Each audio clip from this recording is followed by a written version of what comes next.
Hi guys, I'm here today to talk to you about the next stage of the tunnel book. So now that you've selected the artwork that you want to represent as a tunnel book, we're going to talk about how to break it down and start constructing that tunnel book. So you have two approaches to your interpretation. One is to make a replica, a copy of the artwork, just as the artist made it, trying your best to duplicate it, okay? The second option is to make a modern version of the artwork. It should still look like the same basic artwork, but maybe you're changing some of the details or some of the colors to make it appear a more modern version of itself. You can take either approach that you like. Right now, I'm playing around with the idea of taking this great wave off Kanagawa and turning it into something that is very bright and colorful, almost rainbow colors.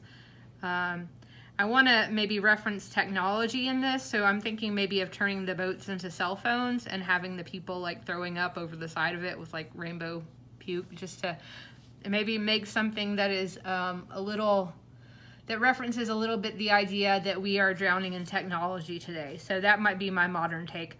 I might decide, you know, on the other hand, to just do a copy of the Hokusai, which means I'm trying to replicate the colors and the textures and the shapes that Hokusai made to the best of my abilities, okay? So this is my sketch of the Great Wave off Kanagawa. You can see everything is here that is depicted in the image. It's just a little simplified. Eventually you'll see that this is what I'm going to use to cut my pieces of my tunnel book, okay? So what will you need to make your tunnel book? The first thing you need is to look at your image and decide how many pieces you want to put in your foreground, middle ground, background. So I've decided I'm going to make this first wave my foreground, including this boat. So I think strategically I'm going to go up along this line, over this ridge, over this boat, and then come up over this part of the wave. So that'll be my foreground. My second panel, so this will be cut out of one piece in my tunnel book. It'll be the one in the front. My second piece for my first middle ground piece is going to be here, the big wave, including the second boat.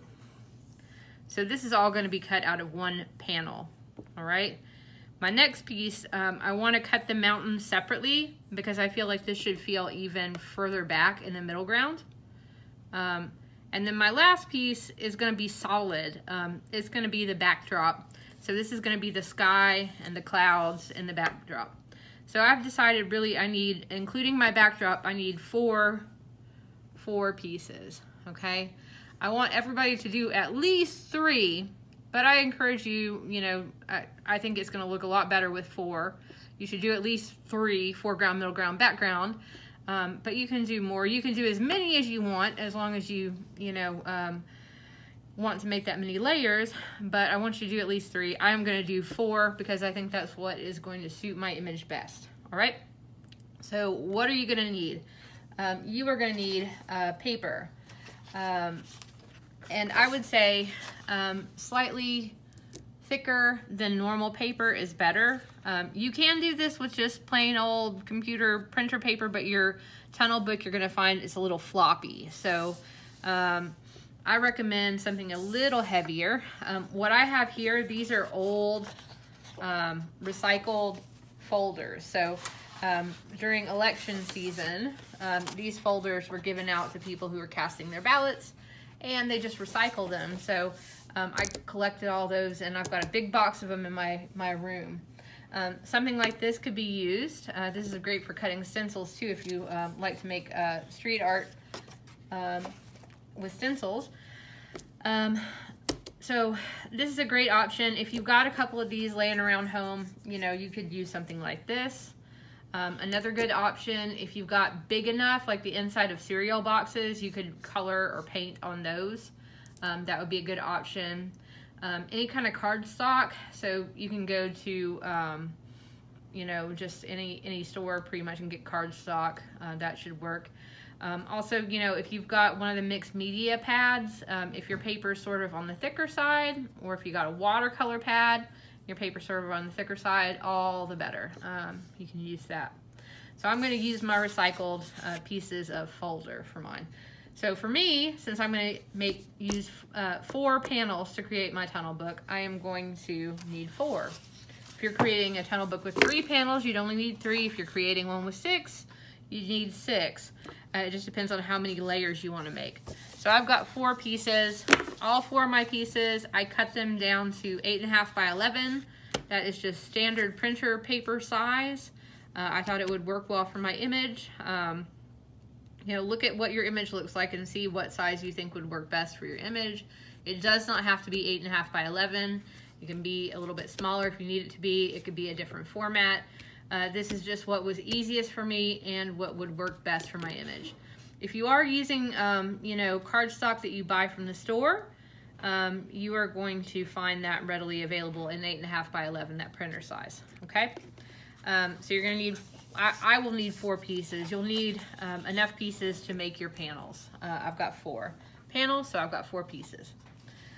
You're also going to need 2 of these accordion folded pieces. So the thing about these is you need to have 1 fold for each panel. So I've got 1, 2, 3, 4 panels. So I've got 4 folds here. And I've made sure to measure off my folds so they're even. I'll show you how to do this in just a moment. But you'll need 2 like this. They're identical to one another. This will be the sides. This is going to be what holds together your tunnel book and allows the panels to be separate from one another. Okay, so first thing let's talk about is the panels themselves, okay? So you are going to need 4 of these, and what you're going to want to do is you are going to want to measure the same border around each of your panels, okay? So you can measure this out in inches. You know, what I did was I took my ruler and I just laid my ruler at the edge of my paper like this, and I just drew the edge. You see the best way to do this for me. Okay, I would be better starting over here because I'm right-handed. So I lined this up with the edge of my paper, and you guys all should have a ruler in your art kit. If you don't have one, just something that's consistently sized from the top to the bottom, that's a nice straight edge, you could use instead. So I did this, I lined it up with my edge. Woo. This is my husband is a painter, like I am, and he uses this ruler sometimes for painting, so it's got a little paint on it, as you can see. That makes it not want to cooperate with me scooting around on this paper. Okay, so I'm going to do the same here. Lining it up.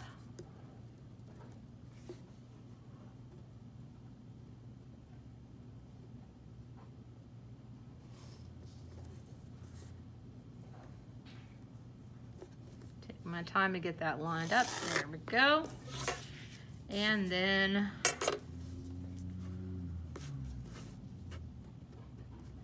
last one.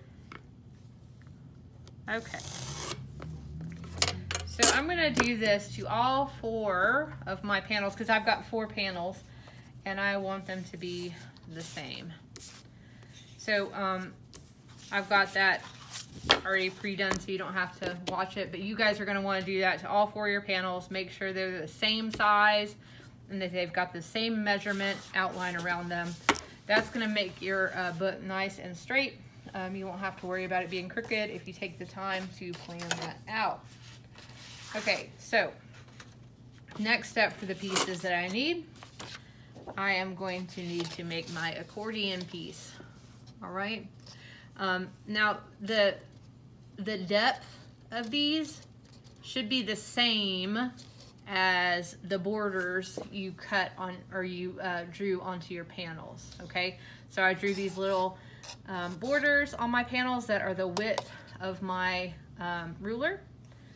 these need to be the same. And remember, I'm going to need enough to have a sort of V fold for each of my panels. So I've got 4 panels. I have 1, 2, 3, 4 V folds in this thing. All right. And it is actually, I've decided, you know, with my image is going to be horizontal rather than vertical. Okay. So my, I know that my accordion folds are going to be attached on the side. If you, we're going to do a vertical image rather than horizontal, it would be, you'd be attaching this side. So since I know that I'm going to attach mine to the side over here, I made this the same height as my book. You can see I can put one of my panels in here. Sorry, I've got all these panels stacked up. I can put one of my panels here, and this is the same height as that panel. So this is 8.5 inches tall, just like my panel is 8.5 inches tall, okay? So how did I make these V's? I sat in there and I thought, like, okay, if I need a deep groove for each panel, how many lines will I have to make on my paper? So I can see there's 1, 2, 3, 4, 5, 6, 7, 8. Okay, I've got 1, 2, 3, 4, 5, 6, 7, 8. And again, I made these marks just by putting my ruler and then marking off. So if you're using the width of your rulers are probably a little wider than mine. I've got this really skinny ruler. So it's okay, just as long as it's consistent. So I've got enough here to have all my V folds. I can imagine I've got 1 V fold here, 2, 3, oh dang. Okay, I've got 1. Okay, this is a top part. 2 V folds, top part. 3 V folds, top part. 4 V folds. Okay, so basically I was counting the bottom, I guess the valley, and then the hill, and then the valley, and the hill, and the valley, and the hill, and the valley. So if I have 4 panels, I need 1, 2, 3, 4, 5, 6, 7, 8 pieces. All right. I know now that this is excess, so I'm going to cut this off. All right.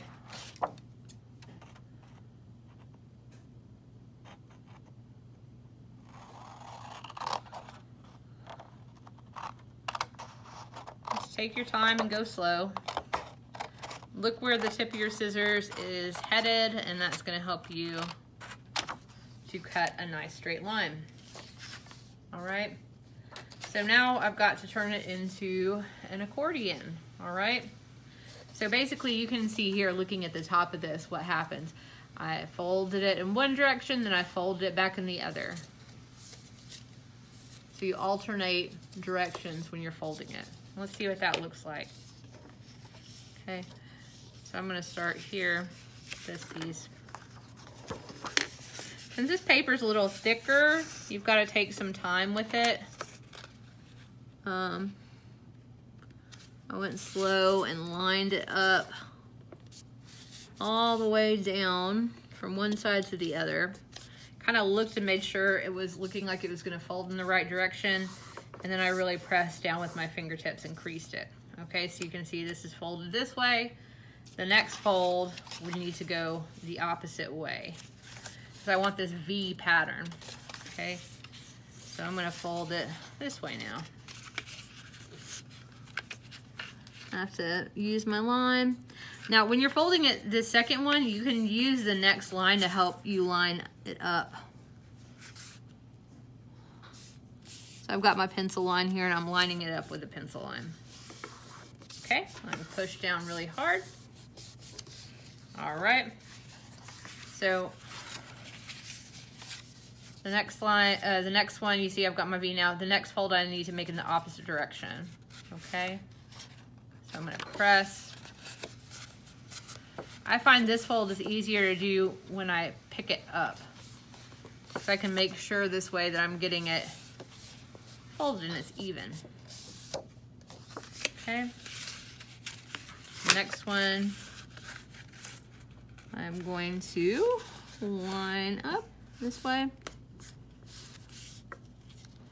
and fold.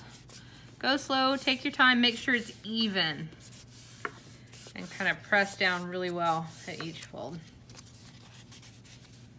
All right. I think this one's easier to do when I pick it up, so I'm going to do that.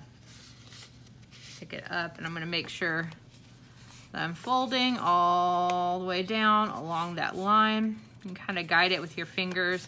I'm using cardstock, so mine is a little tougher than regular paper. Just have to be careful and guide it.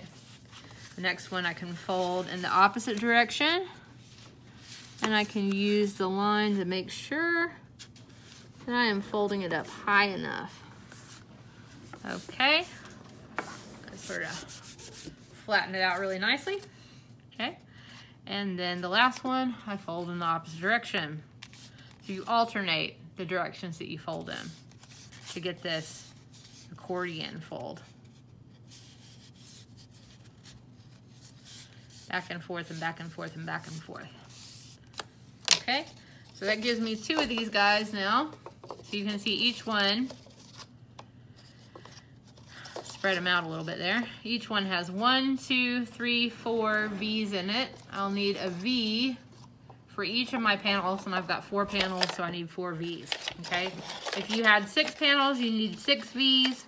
If you had 8 panels, you need 8 V's. If you had 3 panels, you need 3 V's. So yeah, that's what you'll need. That's where I'd like you to get for the first day. Okay guys, so we're here to talk about